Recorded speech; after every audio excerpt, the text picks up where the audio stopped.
De todos os pecados que existem, qual é o teu favorito? Sacanagem. O Karnal já me fez essa pergunta uma vez. Então, a resposta que eu dei pra ele foi luxúria. Tá, antes de tu continuar, porque tu gosta da luxúria como um pecado praticável ou porque a luxúria é gostoso de refletir sobre? Não. Porque é um pecado praticável. Porque, na realidade, eu não tenho nenhuma vontade de refletir sobre a luxúria.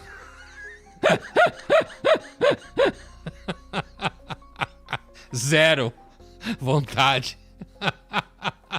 Entendi. Nunca escrevi sobre isso. Talvez uma coluna ou outra, por causa de algum outro motivo, mas não que isso seja o foco. Nunca foi uma coisa que me preocupou no campo da filosofia. Entendi. Entendeu? Entendi. Porque outro dia eu tava pensando, te falei mais cedo aqui que eu tô me tornando cada vez mais crente. Isso não quer dizer que eu tô me tornando religioso, mas sim que à medida que eu vou vivendo, cara, e que as coisas vão acontecendo, e o meu cérebro adora um padrão, né? E eu vou encaixando esses padrões. O que você quer dizer com o seu cérebro adora um padrão? Porque o nosso cérebro adora encontrar padrões nas coisas, não é? Você acha que é de todo mundo ou só o seu? Não, eu acho que é de todo mundo. Eu acho que é uma questão, sei lá, a gente enxerga padrões onde não necessariamente tem. Projeta padrões. Isso, assim, projeta padrões. E assim, eu entendo do ponto de vista que assim, o nosso cérebro é meio que desenhado para identificar padrões, mas por outro lado, é bastante confortável e assim, às vezes até gostosa a ideia de que não são padrões, é Deus arrumando as coisinhas para você, tá? Eu tenho lido bastante, que eu te falei no começo, sobre jeitos de encontrar Deus, por exemplo. Você né? tem lido sobre isso? Eu tenho lido, sei lá, sim, tenho assistido algumas palestras, lido algumas coisas, e jeitos de encontrar Deus, eu quero dizer jeitos pontos de vista sobre a vida, sabe? Como é que, sei lá, como é que essa pessoa, como é que esse santo, como é que esse filósofo enxerga a vida, né? Pra eu, sei lá, ficar com mais dúvida ainda, né? Ou ver se bate com o que você pensa, busca. Nunca bate com o que eu penso ou busco, né? Porque assim, eu sei lá, eu me sinto meio que, não é a deriva, mas é meio... Assim, tem muito mais dúvida do que qualquer outra coisa na minha cabeça, assim, do ponto de vista de que porra é essa aqui? O que tá acontecendo? Por que as coisas acontecem como acontecem e tudo mais? Porque, cara, eu fico pensando, se você é um religioso, se você é um evangélico, por exemplo, deve ter muita paz na ideia de que, porra, tem uma vida após a morte, de que as coisas acontecem exatamente como Deus quer que aconteçam. Então tem muito mais paz nisso do que na consciência de que é tudo caos, né? Ou não? Provável. Porque quando você pensa que é tudo caos, a não ser que você seja um daqueles malucos que acha que o caos é lindo, né? Que eu acho uma viagem. O caos é assustador. Então, a menos que você seja isso, mas assim, uma pessoa que pensa que é tudo caos, normalmente ela se sente mais desamparada. Uhum. Quer dizer, eu citei há pouco o Freud no texto dele, Futuro de uma Ilusão, que é um dos textos dele que eu mais gosto e revisito continuamente, que é um texto sobre religião, né? E é o texto em que a ilusão é a religião a qual ele se refere, no título, Futuro de uma Ilusão. E ele fala que a raiz da religião é o desamparo, porque nós somos uma espécie de desamparada. Imagine a criança, né? Sentimento de desamparo, de dependência absoluta do meio em volta, principalmente da mãe, depois do pai e tal. E aí ele vai dizer que a religião é justamente a criança normal, que ela veja nos pais, se ela der sorte, seres que o amparam, se ela der sorte, né? Mas um adulto, quando ele projeta seres imaginários, daquilo que a gente falava antes, o Freud via isso como uma forma de regressão infantil, entende? Então, como é insuportável um sentimento de desamparo, e ele é de fato, né? Então, que a religião ele dizia que era uma forma de neurose obsessiva, mas isso é outra história, que dá a você uma sensação de que tem alguém cuidando de você, que é o oposto do caos, que você se referia, né? Essa é uma das interpretações mais famosas de religião que existe na literatura especial, muito poderosa, muito forte. E aí, lendo tudo, procurando saber sobre todas essas coisas aí você, inevitavelmente, vai cair na ideia de Deus, inclusive a ideia do Deus cristão e tudo mais. E aí, cara, eu tava outro dia refletindo sobre as virtudes, né? E essencialmente, virtudes de Deus, né? E tu não acredita em Deus, ou seres imaginários, como unicórnios. Eu sou um ateu não praticante. Tá. Tem que levar isso em conta, tá? Tá. E aí, tem uma ideia que eu tava trocando ideia com um amigo outro dia, que assim, eu sempre gostei muito da ideia de, se Deus existe então justiça, né? E aí, a ideia da justiça sempre me foi a característica mais interessante de Deus, porque, bom, algo que é justo, não existe justo pra mim. Justo é justo. Justo, né? Em si. Justo. Mas aí, cara, eu comecei a entrar numa outra pira, que era, cara, imagina se Deus fosse justo, vamos lá, imaginando que há Deus, imagina se Deus fosse justo comigo, ou com qualquer um, estávamos todos muito fodidos, no fim das contas, né? Porque a gente, em geral, só vacila, ou vacila em boa medida, né? E aí eu comecei a entrar numa de que, na real, a característica mais interessante de Deus, e aí eu lembro de ter usado a palavra misericórdia e a galera tava me corrigindo pra graça, né? Por quê? Estavam corrigindo você? Não corrigindo só, tipo, não, o termo correto é graça, mas Nada a ver. Nada a ver. Essa correção aí foi presunção pura. São dois conceitos relacionados e não necessariamente a mesma coisa. Tá. Sabe, assim, inclusive, por exemplo, tanto no judaísmo, quanto no cristianismo, quanto no islã, se refere a Deus como o misericordioso. Ou seja, ele é misericordioso porque ele não precisa ser. Ele não é misericordioso porque ele vai ganhar alguma coisa em troca. Ele simplesmente é misericordioso. E se ele não fosse, a gente estava lascado, como você bem desenvolveu o raciocínio. Se ele fosse só justo e não fosse misericordioso, a gente estava lascado. Essa questão, ela tem tanta alta credencial, digamos assim, que, por exemplo, no judaísmo especificamente, na famosa árvore da Cabala, tá? Que todo mundo fala por aí. Então, você tem, para falar fácil, os atributos de Deus. Está todo um debate que ele é um atributo, porque Deus não tem atributo, porque ele é impredicável, blá, blá, blá. Não nos interessa aqui. Mas você tem alguns atributos de Deus. E aí você tem, digamos assim, uma prateleira, que é na mesma linha, um atributo que é a capacidade de julgar, ser justo, e na mesma linha oposta, a capacidade dele ser piedoso ou misericordioso. Porque uma equilibra a outra. Se Deus for só misericordioso, ele não consegue organizar o mundo, o universo. Tá? Se ele for só justo, ele vai ser muito duro.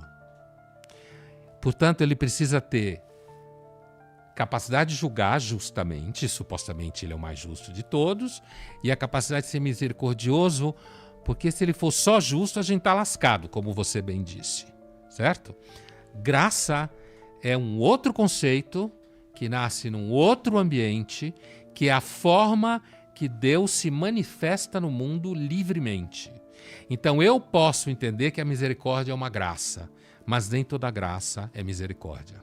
Vou estudar mais sobre isso. Entendeu o que eu falei? Então, quem lhe corrigiu, vacilou. De qualquer forma, me ajudou, porque eu trouxe aqui, tu me falou, não é a mesma coisa, agora eu vou estudar e aí eu vou saber melhor o que é graça e misericórdia. É um puta outro conceito, que é muito discutido por Santo Agostinho, que é um debate sobre a nossa capacidade ou não de agir fora da ação do pecado. Entende? De ser livre das concupiscências, dos pecados. Então a graça é uma espécie de presente, falar um termo pobre, mas é uma espécie de presente que Deus dá para quem Ele quiser. Não é porque você cobrou Ele. Ou mereço. Por isso que não, de jeito nenhum. Português é muito bom nesse assunto. Porque graça é porque é de graça. Né? Você não fez nada por merecer. Porque se você fez por merecer, não é graça, é justiça. Então é outro barato, entendeu? É outro grande conceito, mas um não anula o outro. Graça e misericórdia. Entendi. E aí, tá bom. Então aí eu tava argumentando com um amigo lá que a misericórdia era característica, mesmo que Deus seja impredicável, é o aspecto, ou a característica mais incrível de Deus, né? E assim, se tu acreditasse em Deus, eu suponho que tu ia nessa também, não é? Da misericórdia? O que é mais legal do que isso? A misericórdia. Eu não tenho nenhuma dúvida. Porque se não fosse a misericórdia, nada ficava de pé. Com certeza. Imaginando Deus Todo-Poderoso, dono do universo, blá, blá, blá, todo aquele, né? Se não fosse misericórdia, ele já tinha acabado com esse negócio aqui há muito tempo. Há muito tempo, né? E eu passei um tempo acreditando nesse papo da justiça com a falsa ideia. Isso é o que lá no início da conversa que eu fui ficando mais velho, mais maduro e pensando mais nas coisas. Que quem sou eu pra dizer, porra, o que é justiça ou o que eu considero justiça? Especialmente porque como eu vou te julgar legal se eu não conheço a tua vida de uma forma... se eu não conheço a tua vida inteira, eu, como pessoa, não posso... tenho muita dificuldade, pelo menos, em julgar, em pegar alguma coisa, alguma relação entre nós e dizer se ela é justa ou não, porque eu não sei nem com qual lente que você usou para chegar naquela conclusão. Ainda tem essa questão aí, né? Você... nem os advogados acreditam em justiça, só acreditam na lei, que é outra coisa, né? O objeto do direito, isso eu aprendi com advogados, o objeto do direito não é justiça. Apesar de ser em inglês você se referir a juízes como Justice fulano, Justice cicrano, o objeto da lei o objeto do direito é a lei. Justiça é para os filósofos. Porque a vida, cara, à medida que ela vai ficando mais e mais complexa e as coisas vão ficando cada vez mais difíceis de compreender, essas muletas vão ficando cada vez... E eu tô chamando de muleta aqui, se Deus você existe aí, desculpa. E pede perdão para quem tem fé também. Perdão aí começa você a que te tem xingar, né? Hoje em dia... não, tô muito mais preocupado em... Porra, se Deus existe, tô muito mais preocupado do que gente chata, isso, né? Porque assim, essas muletas, de certa forma, elas acabam me dando, assim, até uma... foco, não é nem o foco, mas assim, elas conseguem me deixar mais livres para eu... agir dentro do que eu preciso fazer. Porque quando eu fico travado nessas questões sem essas muletas para eu poder seguir em frente, com as complexidades que se põem, eu me sinto mais perdido.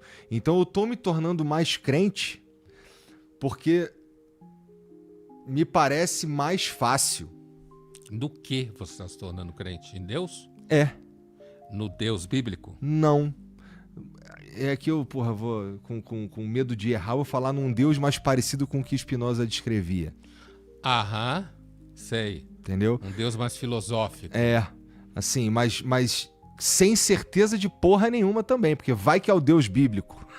Mas Spinoza tinha bastante certeza, né? Que inclusive não era o bíblico. Pois é. E se ele estava errado? A gente nunca vai saber também, né? Quer claro. Dizer, ou vamos, né? Não sei. Muita gente acredita no Deus Spinoza, mas o Deus Spinoza não é necessariamente misericordioso. Não é. Não é mesmo. Mas assim, a ideia de que ele pode... de que ele tá em tudo, de que ele é tudo, na verdade... já é bastante coisa pra me segurar a onda de que existe pelo menos uma ordem no que parece ser totalmente caos, sabe? E eu acho que o cérebro, na ideia de procurar e encontrar esses padrões aí, a existência desse Deus já é uma tranquilidade, sabe? Sim. Eu sinto isso assim no Desse sentido... Deus que é um grande padrão, né? Que é um grande padrão. Deus Spinoza, né? Que é, olha... lógico, racional, total. São assim porque existem regras. E as coisas são seguem essas regras, né? E, putz, a gente ao olhar pro universo e ver que tem uma porrada de constante, e é foda que à medida que tu vai estudando pra valer e tu vai encontrando uns lugarzinhos assim, o matemáticos falando a teoria da incompletude, por exemplo, que tu vai ver que, porra, nem tudo é tão perfeito no fim das contas. E nem constante. Uhum. E aí cai de novo na ideia de que, porra, meu irmão, não sei de porra nenhuma e à medida que eu vou achando que eu tô chegando lá e que, putz, alguma coisa vai me dar algum tipo de paz de espírito, tudo se desconstrói só você encontrar um outro ponto de vista. Eu vou parar de procurar pontos de vista. Talvez seja por isso que o Deus bíblico foi mais sucesso que o spinoziano. É verdade. Porque o Deus de Spinoza não pega ninguém pela mão, né? O Deus bíblico pega pela mão, ou pode dar uma chapuletada na sua cara também, mas ele pega você pela mão. Essa é a ideia, o tal do misericordioso, né? Deus Pai. É amor no fim das contas, né? Isso no cristianismo, no judaísmo nunca foi. Deus é amor. E isso no judaísmo como é? Deus é Deus, Deus é Deus. Ele é. Quando você diz que ele é amor, você está predicando ele. É verdade. Né? Mas mesmo o cristianismo, essa construção que Deus é amor, há no judaísmo um lento processo que fala de amor, amor a Deus, amor ao próximo, que Jesus Cristo falava. Jesus Cristo era um judeu típico do período dele. Ao contrário do que muita gente pensa. Típico. Quase tudo que ele falava já se falava naquele tempo. Só que ele falou de um jeito específico, num dado momento, com uma organização, uma sequência de ideias, aquilo que chegou até nós, né? Dos textos, aquilo que... Tem um pedação da vida de Jesus que não está na Bíblia, por exemplo. E justamente o povo da Terra plana tem todas as teorias sobre esse pedaço. Tem, foi para Marte, voltou, foi para a Índia, voltou. Para Marte não dá para ir, né? Se a Terra é plana. Sei lá, vai ver que você pega um skate e sai deslizando, Marte também é plano, sei lá. Você vai parar lá desse jeito, não sei. Mas assim, então o cristianismo ele acabou centrando muita construção filosófica e teológica em cima da ideia de que Deus é amor. Entendeu? Não é que Jesus Cristo falou isso. Né? Entendi. E no judaísmo, Deus é capaz de amar, mas Deus é capaz de julgar. Né?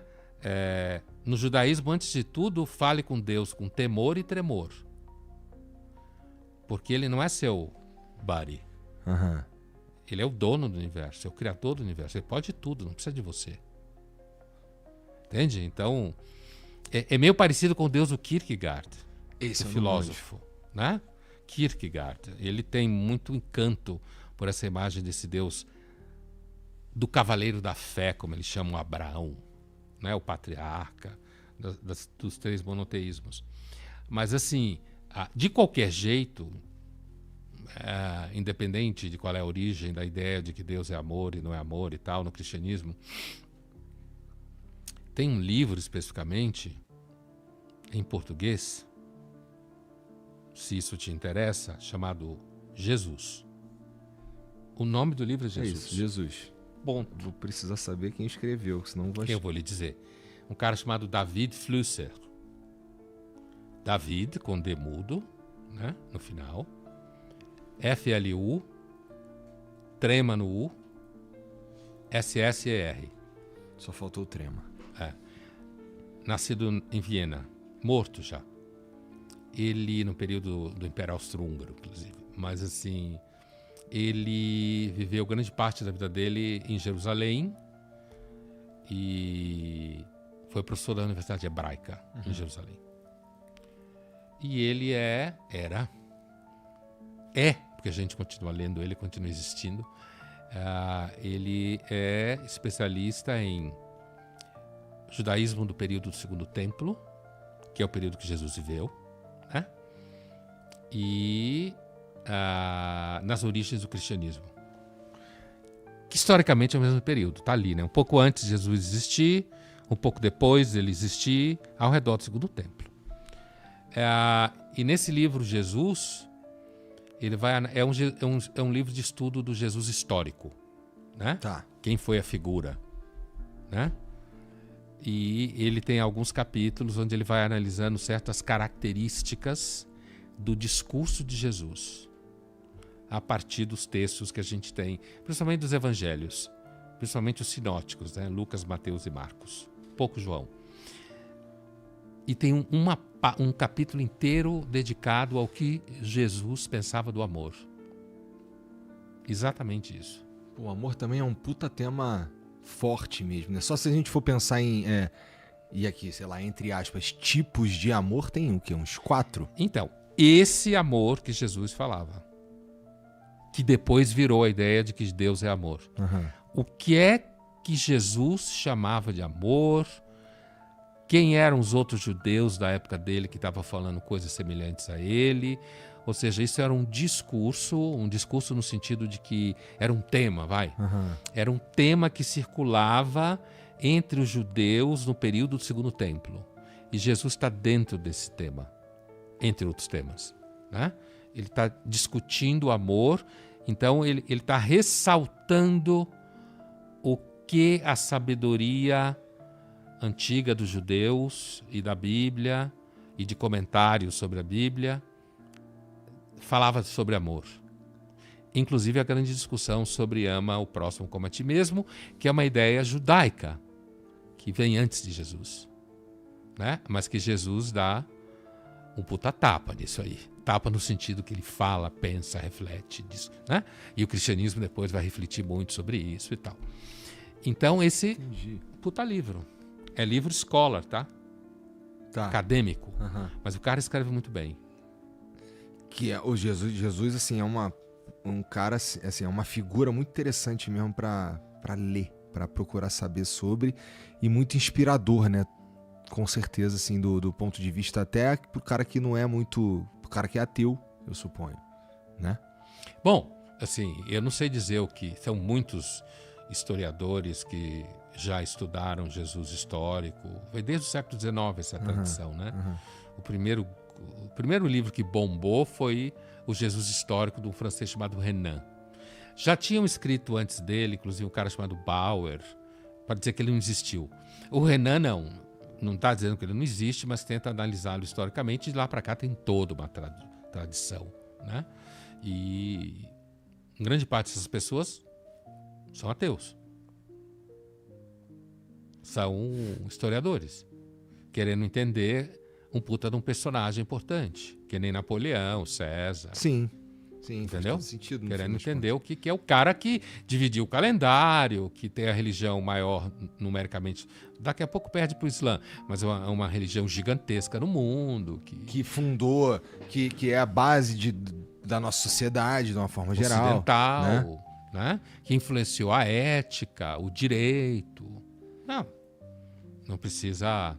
Jesus não precisa de propaganda, né? É claro que se parar de falar dele, ele some também, como tudo que some. Sem assumir que ele seja Deus, falando do ponto de vista histórico meramente. Entendi. O orgulho, bom, e a vaidade, eles são... Você diria que, assim, ser humilde é o contrário de ser orgulhoso? Então, no primeiro momento mas a humilde... Às vezes a gente associa humilde a ser humilhado, a se humilhar. Eu sei que não deve ser isso que você está pensando, mas esse é o primeiro entendimento que normalmente se tem com humilde e se condena, né? E, inclusive qualquer coach picareta por aí, a primeira coisa que ele vai combater em você provavelmente vai ser essa ideia de humildade, apesar que eles andam muito esperto, assimilando o que se fala por aí, de repente tem coach de humildade hoje em dia, né? Mas quando você pensa na humildade como virtude, de fato, a humildade é uma virtude que é um desafio para aqueles que não têm nenhum motivo para ser humilde. É verdade, porque se você tá na merda, não tem... Tá fácil. Se você tá na merda, se você depende dos outros, inclusive, se você precisa de um favor, ou que você, sei lá, se você tá numa posição frágil... Ser humilde não pode ser considerado uma virtude, é mais é o que é. É uma condição, É né? uma condição. Na qual você está. Por isso que a humildade é uma virtude que é muito desafiadora para quem teria motivos para não sê-lo. né?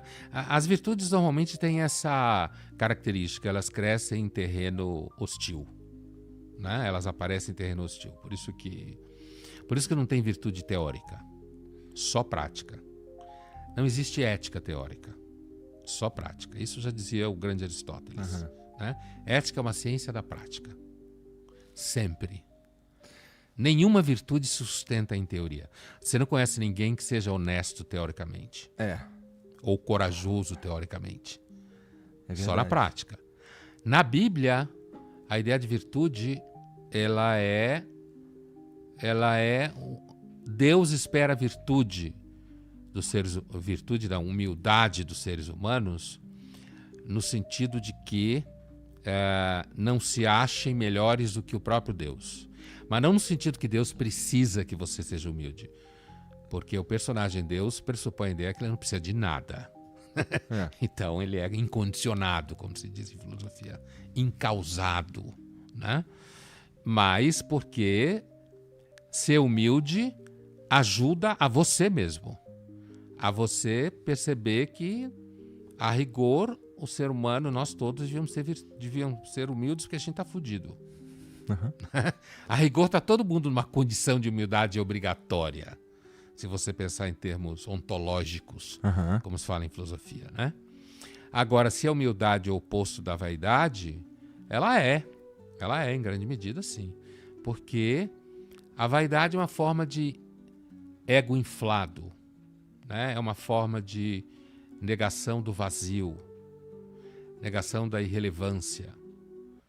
E somos todos, em algum nível, vazios e irrelevantes, né? Então, é muito difícil escapar da vaidade. Por isso que ela é a pior concupiscência. Soberba, como fala o Agostinho. Libido soberba. Porque não é justamente essa posição que a gente seria tentado pela vaidade, que a gente nasce e é ensinado todos os dias a buscar, estar nesse lugar que a gente poderia se envaidecer. Por exemplo, um sucesso do trabalho, sucesso financeiro, ter as coisas de uma forma geral, né? Esse é o lugar que ele naturalmente te tornaria uma pessoa vaidosa, orgulhosa, né? Eu tenho, eu consigo fazer, eu quero, eu posso, eu vou, né? E é justamente, mas assim, a vida não, eu vou falar da minha experiência. Eu já tive num lugar que eu achei que eu tinha, pronto, cheguei lá, é isso, tô resolvido, e aí vem a vida te dar um porradão. E tu, caralho, meu irmão, na verdade eu sou um merda. Na verdade, assim, eu tenho um puta caminho enorme ainda pra percorrer. E aí, do ponto de vista intelectual, inclusive, né? Quando tu se depara quando você tem uma ideia muito fixada na tua cabeça e, de repente, uma circunstância da vida desconstrói aquilo tudo que você acreditava, né? Então, eu acho a vida muito eficiente em destruir vaidades. Em geral, ela não é? Sem dúvida. É talvez uma das definições mais claras do efeito que a vida tem sobre nós, né? Total. E aí, eu suponho que, assim, essa busca por esse lugar em que a gente poderia se envaidecer, ela é talvez, especialmente se você não se você é um ser humano que não nasceu em berço de ouro nem nada, é o prenúncio de uma porrada da vida que você vai, então, perceber o merda que você é. Pelo menos foi assim comigo, e eu olho em volta e é assim com uma galera, né? A vida é muito eficiente em te colocar no teu lugar e te mostrar que você é um merda, no fim das contas. É uma máquina de triturar, muitas vezes. É claro que tem coisas da vida que são ótimas, maravilhosas, né? Antes que alguém que está nos ouvindo ache que é muito inteligente porque sabe que tem coisas boas na vida. É claro que tem coisas boas na vida. Aliás, o fato de ter coisas boas na vida é que faz com que você seja tão vulnerável. Porque você as quer, em algum momento você vai descobrir que não as pode ter, né? Então, por isso você pode, inclusive, sentir esse efeito que você falou aí, de que a vida pode triturar vaidades, o dia a dia. Porque, na verdade, a gente está o tempo inteiro sob efeito da contingência, né? O tempo todo, a contingência, a gente pode até chamar a Madame Contingência, sabe? Tem uma frase numa peça do Eurípides, Écuba. Écuba era a mulher do Príamo, rei de Troia, a famosa cidade de Troia. E a frase é mais ou menos assim: existirão os deuses para os quais nós oramos, ou seriam eles seres imaginários? E, na verdade, é a cega contingência que reina sobre todas as coisas. Então, assim, de novo, a dúvida sobre a existência dos deuses, ou eles serem seres imaginários, também tem 2.500 anos. É isso que acontece quando você estuda a Grécia. Você tem a impressão que ninguém teve mais nenhuma ideia desde eles. Entendeu? Sobre essas questões assim que são muito perenes, né? Como a gente chama em filosofia, constantes. São constantes, né? Tipo a constante estoica, né? Fala-se muito do estoicismo, ou seja, essa constante de você sempre, principalmente quando você tem sucesso. O estoicismo é uma filosofia, o romano principalmente, que é o mais conhecido, é uma filosofia de gente que tem sucesso, que é gente poderosa. Isso eu atestava muito em sala de aula, no tempo que eu dava aula na Casa do Saber, quando a Casa do Saber estava bombando, fazendo muito sucesso, principalmente na primeira década do século XXI e um pouco adiante da segunda década, que era uma escola que tinha normalmente pessoas muito bem financeiramente, porque era cara, né? E o estoicismo encantava muito aquelas pessoas, porque o estoicismo, ele mostra muito para você que, na verdade, você tem controle sobre poucas coisas. E a sabedoria toda é você saber identificar quais são as poucas coisas sobre as quais você tem controle, né? E está sempre sabendo que existe uma regra muito maior, que logos, como eles falavam, que você está submetido a ele é indiferente a você e uma hora você vai para o saco. Né? E por isso que o efeito Marco Aurélio, Sêneca, Epiteto também, um escravo que ficou livre, um senador, Sêneca, um César, Marco Aurélio, quer dizer... Esse cara tinha um tempo, né? Imagina, um cara virar... Era comum em Roma a cor púrpura, roxa, sei lá, essa cor aí, que era uma cor típica do imperador. Né? E no dado momento ele reflete sobre o fato que essa cor é nada mais fruto de uma substância que era retirada de frutos do mar, como a gente diria hoje, mexilhão, sei lá o quê. E que as pessoas atribuíam um valor enorme, quando na verdade elas só eram fruto de uma tinta que se tirava do mar. Né? A capacidade que os seres humanos têm de atribuir valor a uma coisa que na realidade não é nada. É um César falando isso. Não é qualquer um.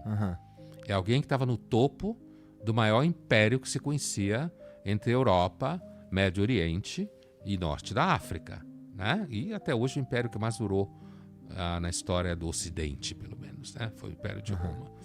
Então, assim, portanto, perceber que, primeiro, voltando à frase trágica, que primeiro é muito comum a gente acreditar em seres imaginários ou em deuses para aqueles que acreditam. Essa temática o Freud volta no Futuro de uma Ilusão, né? Ou talvez eles sejam seres imaginários e quem reina no mundo é mais cega a contingência. É um horror, porque a contingência é cega. Ela não faz diferença. Você não tem como negociar com ela. Se existir um Deus mau, como alguns pensam ao longo da história, já pensou, você ainda pode tentar negociar com ele. Mas a contingência não é uma subjetividade. Ela não é intencional. Ela é bestamente cega. Ela distribui seus bens e suas misérias sem nenhum critério, de forma completamente randômica, que, aliás, significa exatamente ao azar, né? Randômico. E isso é aterrorizante para nós. Com certeza. Inclusive porque isso se manifesta na vida continuamente. E a gente sabe disso, nós, seres humanos. Os outros animais há todo um debate. Mas a gente sabe disso. E a gente sabe que no final das contas, aliás, como dizem os americanos, as únicas coisas certas é impostos e a morte. Né? Então, assim, só impostos e a morte. Aqui no Brasil, cada vez mais, né? Impostos, além de mortes. Mas impostos muito forte. Então é muito difícil manter a sanidade mental diante dessas coisas todas. E então pode ser bastante normal se acreditar em Deus, acreditar em vida após a morte, acreditar em alguma forma de mágica. O que eu acho besta mesmo é ser terraplanista. Isso é um tipo de crença que eu acho que é uma puta perda de tempo.